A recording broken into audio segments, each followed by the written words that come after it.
What is rhetoric? Over the years, that term rhetoric has developed a really negative reputation.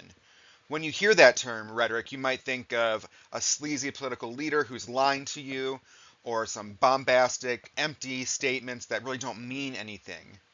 But Aristotle had a really different answer to that question, what is rhetoric? And so let's take some time to unpack what he thought rhetoric was all about.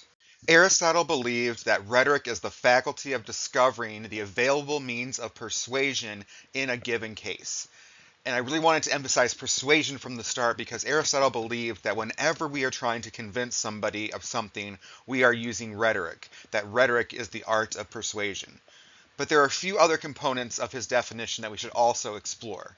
The first part of the definition emphasizes that rhetoric is a faculty, or rhetoric is a honed skill. We are not born with the ability to persuade others and to use rhetoric, but we learn how to use rhetoric throughout our life, and we can get better at it by studying it, and especially studying people who are really good at persuading others.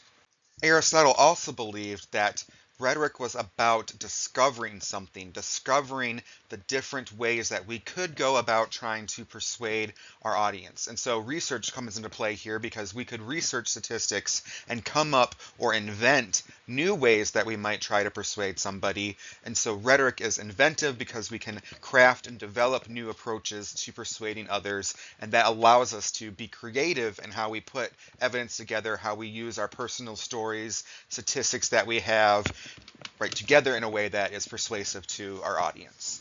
Aristotle also tells us that rhetoric is about the available means of persuasion, and by that we have multiple options about how we could go about trying to persuade somebody. And so one of the things that we do as we're learning rhetoric or how to evaluate rhetoric is to think of what are the different options that we have for how we might persuade somebody. We might go with a more logical approach, citing a lot of statistics and evidence. Maybe we think the audience needs to hear kind of an emotional appeal, and so we might develop a really compelling personal story to tug at their heartstrings. And so we have choices that we can make when we're trying to persuade somebody. And learning about rhetoric is learning about all the different options that we have for what we can do to persuade someone. Aristotle also emphasized that rhetoric is about a particular situation, a given case, and so we are responding to particular situations as advocates, and therefore as advocates we need to be adaptive and change our message or our tactic or our means in order to be persuasive in that particular moment. In other words, rhetoric isn't one size fits all.